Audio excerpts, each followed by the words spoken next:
Hello, here we are in Jerusalem. I'm Harry Rosenberg, and this is Remy Ilona. Remy has traveled here from Nigeria, well, really from Florida. He's studying at the Florida International University, but he comes from Nigeria, from the Igbo tribe, otherwise pronounced Igbo. And Remy's a scholar, was a lawyer in Nigeria, and dropped what he was doing to research the legend or the tradition in his tribe that they actually come from I wouldn't use the word the lost tribes of Israel, but I will, the lost tribes of Israel, from the scattered Israelites from 2,000 plus years ago. Remy has done a lot of research and written a few books on the topic. The Igbo people number, I think, about 40 million people, so we're about to have a conversation, and I think it will get interesting. So you're saying that the Igbo are from the tribes of Israel. Now, Yes. are you saying this, or are the people on the ground in Nigeria also saying this? Every Igbo says that the Igbos came from Israel. The 40 million Igbo people say that they came from Israel. And an opinion poll has been done. Daniel Lees, who earned his PhD studying the Igbos, who worked at the University of Basel and the Tel Aviv University, conducted an opinion poll. He interviewed 500 Igbos, some in Nigeria, some in Europe, some in America, some in Israel, and 497 say that they believe that Igbos came from Israel, and one said that he has had it, but that he doesn't believe. Two said that they don't believe, but they spoke further, and it was clear that why they don't believe is because they have the wrong notion that there are white people and the black people in the world, and they wrongly believe that the people of Israel are white. They didn't know about the existence of the Ethiopian Jews.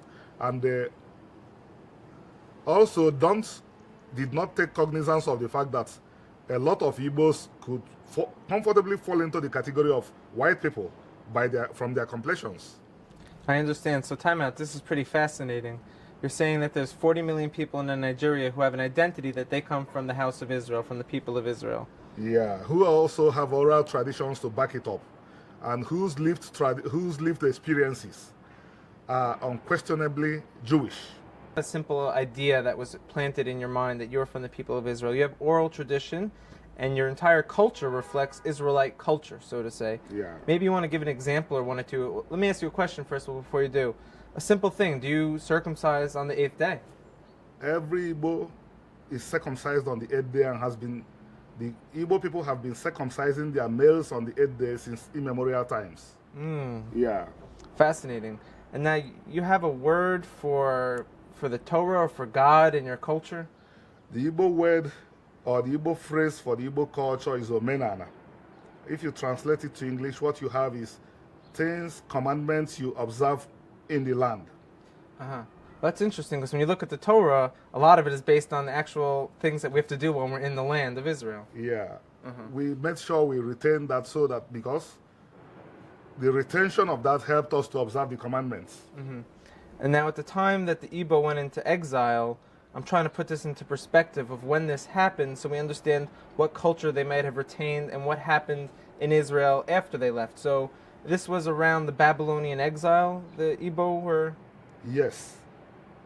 My studies, my probing indicates that we were the group that moved into Egypt, while you were the group that moved into Babylon. We are taken into Babylon. Right, so historically, this was at the destruction of the first temple before the second temple was built.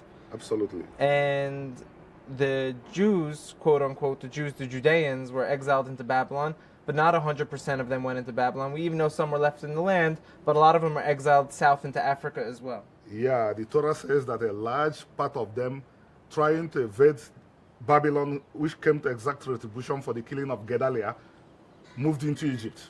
Okay. Yeah. And from Egypt, you can trace your travels all the way throughout Africa where you ended up in Nigeria how many years ago? We have been in Nigeria more than 1,000 years, but I think we lived around North Africa and other parts of West Africa for at least 1,000 years, and the roots are very, very clear. Because life continued in the roots until even modern times. So here's where I'm going with this. So you left Israel at the time of the Babylonian exile. You were in Africa. So by the time that the Judeans returned to Israel with the Second Temple with Ezra and Nehemiah, and came back from, not all of them came back, but a large percentage did, they settled the land, and they started to codify the law and write down laws of Israel. And eventually, a few hundred years later, they redacted the laws and they made an oral law, and this became what the Jewish law is today.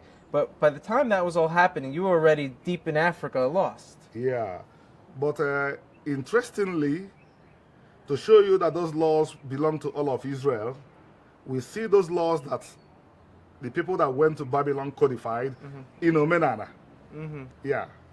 Everything that was codified and called the oral law, the Mishnah, Gemara, and the Talmud, you find them in Omenana as well, which means that the group in Babylon simply wrote it down, while the group that moved into Egypt and moved into the hinterland of Africa continue to live it. And this is obviously what your books speak about a little bit. Yeah. I think on the title of your book you said the largest Jewish diaspora. The Igbos and Israel, an intercultural study of the largest Jewish diaspora. That's great. Yeah. It's phenomenal. Okay, so we can move on a little bit now. Now, you and I are having this conversation. Does anyone else in the world know about this? I recall, I'd like to bring up, we were at a university together, actually at a scholarly conference, where there was professors there from Hebrew University, Tel Aviv University, University of Utah, and this conference was specifically designated to talking about the Igbo-Israel connection. We both spoke at this conference. How did you feel about that conference? That conference was very, very good because it was an opportunity for people in academia to have access to what we call primary sources. Because all along we know that they have not had access to primary sources. They have relied mainly on works done by people that did not know the culture and did not know the history very well. Okay, that's amazing. I spoke alongside you there, and we addressed something very interestingly. Not only did we make it very clear and understandable that there is a connection with the Igbo tribes and the people of Israel.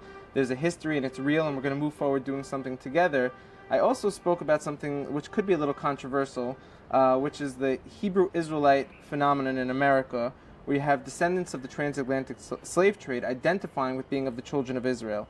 Now, can you tell me, in this transatlantic slave trade, was there any Igbo blood?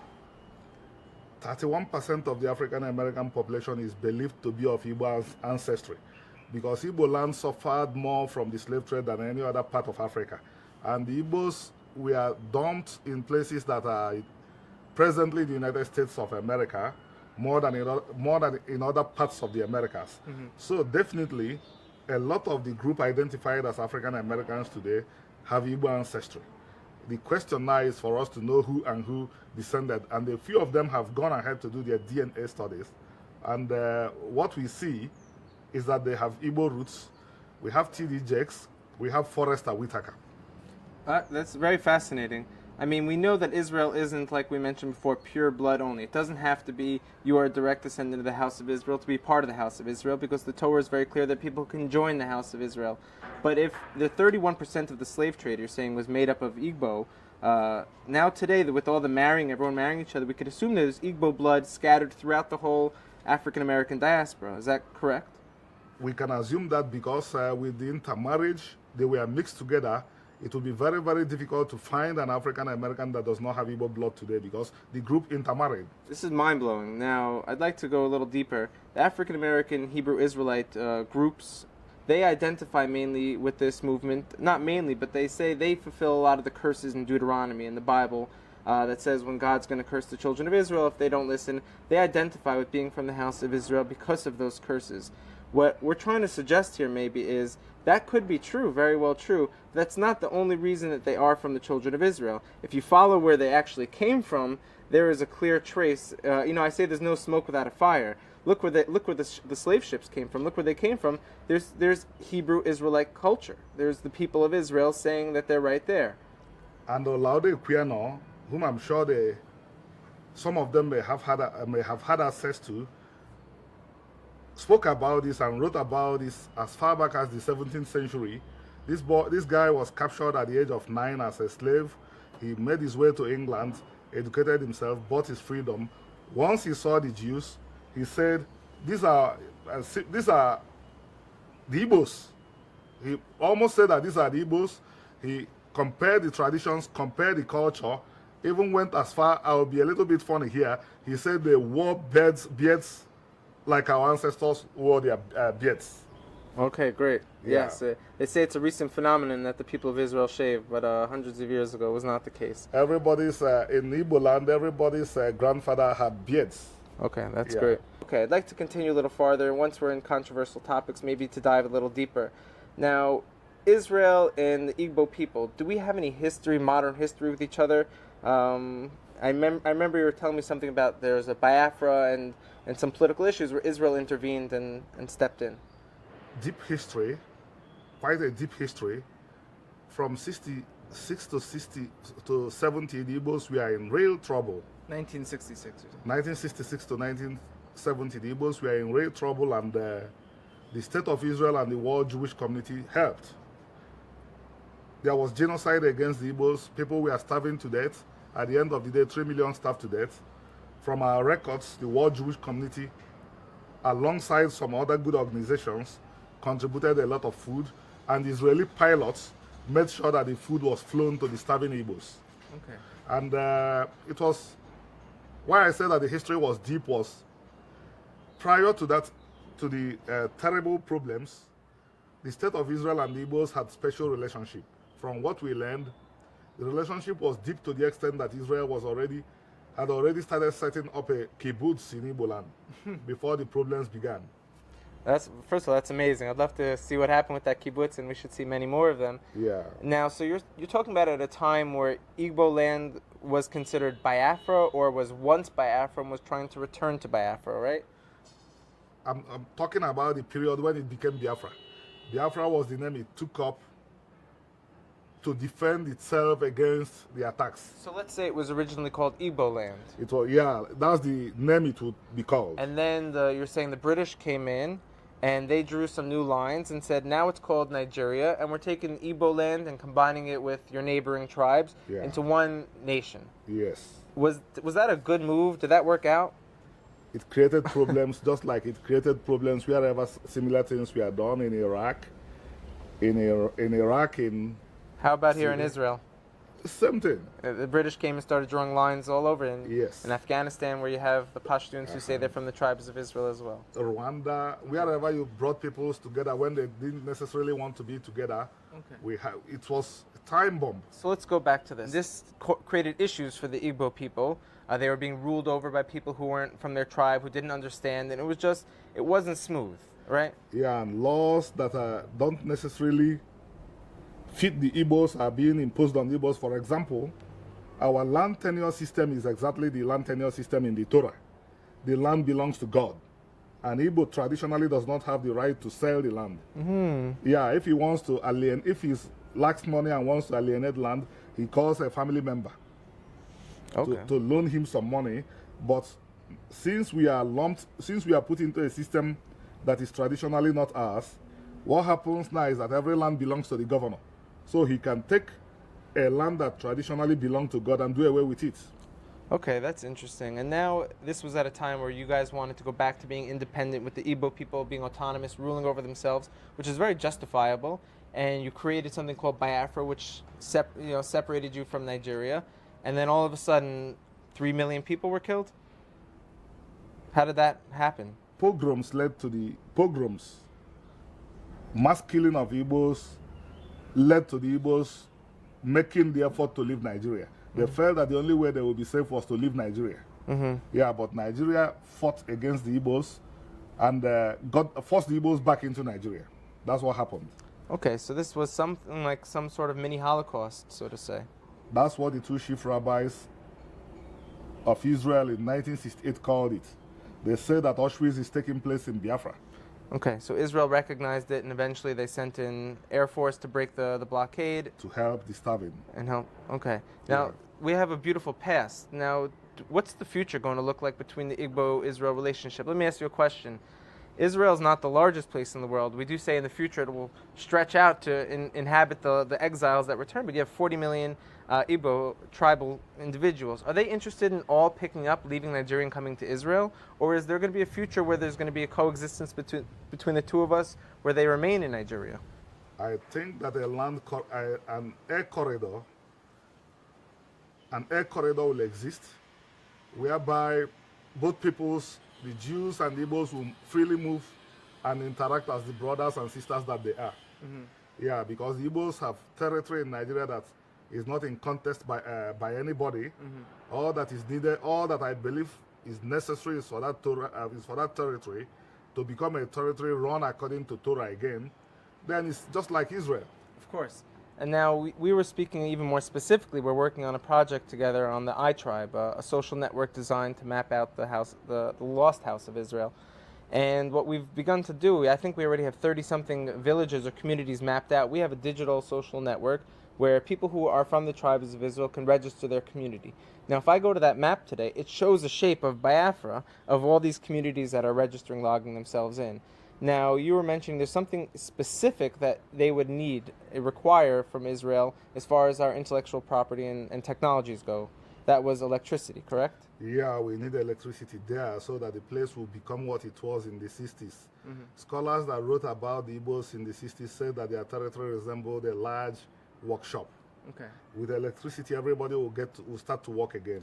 So now that we have this connection, is the first thing we're going to do, which is a rhetorical question, are we going to go now to Igbo land, me as a Jew, and say, well, everyone here, let me see how Jewish or not Jewish you are, maybe make you convert, not convert, give you these laws, etc. We're not really going to go in that direction because that's not the immediate thing that we need to do. Let's say you have an ancient family member that gets lost and you find out where they are, they're okay, and you can send them a message. The first thing you send is not how many times a day are you praying. You say, are you okay? What do you have? What do you need, right? Yeah. So that's the first thing. So the first thing we're going to do is much more humanitarian, family-oriented union as opposed to a religious unification. That is a de facto byproduct that may happen in the great future ahead when we have world peace. We could sit down over a cup of tea and really talk about God and where I may have strayed, my family, over the exiles, where maybe your family has strayed over the exiles and picked up foreign customs. That's what I call a luxury conversation. But right now you're saying you have 40 million people who need infrastructure and resources, who would like to build up their country, create an identity of Torah on the ground, and do this all hand in hand with Israel in a partnership, correct? Yeah. And there is what you described is already in our traditions. When Jacob and the brothers reunited in Egypt, the talk wasn't necessarily about you sold me into slavery, they embraced each other and wept on each other's neck. So the way you described it is the best way it should be done. Get the people rehabilitated first, give them electricity, give them a sense of oneness, embrace them as brothers, and let us approach reconnecting back to our God fully, gradually. Well, between me and you, this is exactly what the biblical prophecy said will happen. When we speak about the borders of Israel spreading, this is not a military conquest where Israel is going to start taking tanks into other people's lands and conquering them. This is going to be nations around the world who are going to start to say, hey, we are a part of this movement, we are a part of this narrative, and we are now going to rejoin it without any middlemen. There's no one that could stop me and you from being friends. Or brothers. Yes, yeah. Even more so, you're right. Yeah. Yeah, of course, there won't be any interference because Hashem owns the world and he wants his children to come back together, because if his children come back together, the rest of humanity will emulate us and come back together. Yeah, this is a very exciting future. This means we have what to be optimistic about. Yeah, it's something also worth fighting for. Something worth fighting for, spiritually and physically. Yes. Not hurting anyone, though. Of course, not fighting with tanks and guns. With and your bullets. energy and your time. Yes. And your voice. Because it's a holy task. Right. And now on social networks, you see Igbos and Jews starting to interact? They interact a lot. That's fascinating. That's one of the pluses of these social networks is, you know, there was a letter written by the students of the Vilna Gaon, a great rabbi in Europe, and they wrote a letter from Tzfat, northern Israel, seeking out the lost tribes. This was about 200 years ago, seeking out the lost tribes. And I believe it went into northern Africa, and they were trying to look from there where they were. Now, what people 200 years ago were trying to do with letters and emissaries and dangerous journeys, you're saying is just happening casually today on social networks. There's just conversation flowing back and forth between these people with a common identity. Yeah, that is one of the blessings of our time. What our ancestors lacked the resources to do very effectively, but they had the courage, they had the conviction, and they began. Baruch Hashem, we have the resources to do them perfectly now. That's incredible. So That really concludes what I think we summarized it. Everyone has an attention span today of, I think this is the amount of a goldfish, not to insult anyone, I'm included. So we're going to wrap it up for now. If anyone would like to follow up, we have a website where we're mapping out the tribes of Nigeria, where people can actually go and interact with these communities and help financially donate to bring technology to them and put them on the map. It's itribe.us, itribe.us. And you have books that you're selling. Would you like to just say the name one more time where someone could find it on Amazon? One they call the flagship. They call it the flagship because it's so detailed, it's so comprehensive. It is the Igbos and Israel, an intercultural study of the largest Jewish diaspora. Israeli scholars and other Western. And we actually got an angel came in and just made a swoop. Israeli scholars and Jewish scholars from the diaspora are studying it because what they find very, very fascinating about the book is that the Igbos that knew no rabbis have traditions that are directly equivalent, that are identical to many of the traditions of the Jews that developed the rabbinic tradition. Is the primary one, but there are 7 others. Among them are wanderings. Israel saw the sea in deep Africa, and many other books that are available also. Amazing. Well, Remy, put it there. Thank you.